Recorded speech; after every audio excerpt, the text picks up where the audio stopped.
Bonjour à toutes et à tous, j'espère que vous allez super bien. Nous revoilà pour une nouvelle vidéo sur votre chaîne. Ousmane Bamba, cet homme d'affaires ivoirien, conseiller du chef de l'État libérien George Weah, a été inculpé en 2017 pour un détournement de fonds portant sur la somme de 10 milliards de francs CFA. Mais il est en ce moment en liberté et jouit de tous ses droits civiques. Comment cela a pu être possible dans un État qui se dit de droit? Essayons de comprendre.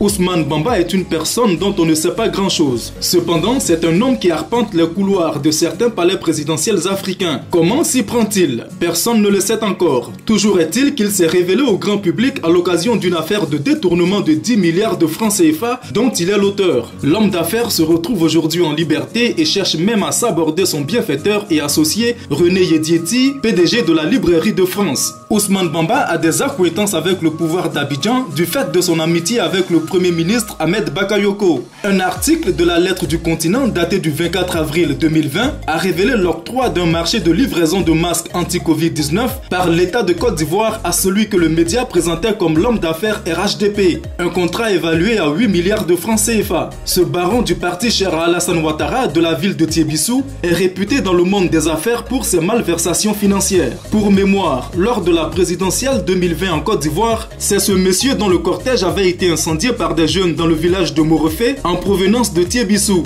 Des mercenaires libériens, des armes de guerre et des documents électoraux auraient été découverts dans ces véhicules. Le cortège de Ousmane Bamba.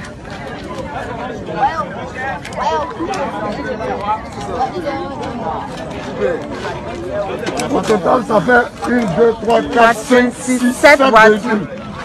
Ça, c'est Mercedes classe S.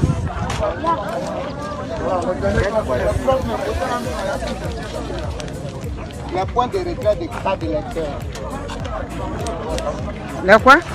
Les points de retrait des cartes d'électeurs dans les villages de sous-préfecture 2 du jour. Village, Yakro, Kofikro, Kwasi.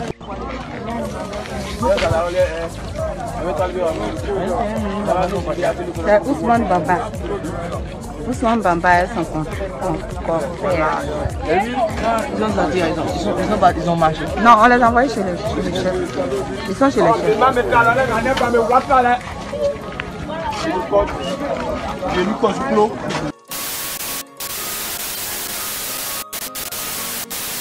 C'est une affaire rocambolesque qui risque de laisser des traces dans le système judiciaire ivoirien. Revenons sur les faits. Ce détournement a été effectué au préjudice de la société Ecom, cofondée avec René Yediéti, PDG de la Librairie de France. Ce dernier, véritable financier de la société naissante, en donne la gestion à Ousmane Bamba en 2006. En 2017, Yediéti, qui entre-temps l'aide encore à monter une autre entreprise, lui demande son bilan d'activité. Selon M. Sorodo, un proche de Yediéti, cette demande ne sera jamais honoré car Ousmane avait en plus d'une mauvaise gestion détourné les fonds de l'entreprise. L'expert comptable judiciaire nommé par le tribunal de première instance se heurte plusieurs fois à des manigances de la Bridge Bank Group avant de faire des découvertes. En 2017, l'expert découvre que Ousmane Bamba a retiré 8 milliards 927 millions sur les comptes de la société dans cette banque d'octobre 2010 à janvier 2016. De plus, il a retiré 1 milliard 24 millions à la CNCE. Enfin, le rapport d'expertise indique que plusieurs chèques Bridge Bank Group de la société Ecom ont été faits à l'ordre de Coloris et Société Nouvelle PC Plus pour 161 millions de francs CFA. C'est donc au total la somme de 10 milliards 113 millions que le conseiller du président libérien a soutiré des comptes de l'entreprise et qu'il n'a pu justifier devant son associé. René Yediéti porte plainte pour y voir plus clair. Inculpé en 2017 pour détournement, Ousmane Bamba passera 3 mois à la Maca. L'homme paye une caution de 100 millions et se retrouve en liberté provisoire. Mais alors que l'affaire est encore en instruction, il prépare sa revanche contre son associé et porte plainte contre lui dans une autre affaire.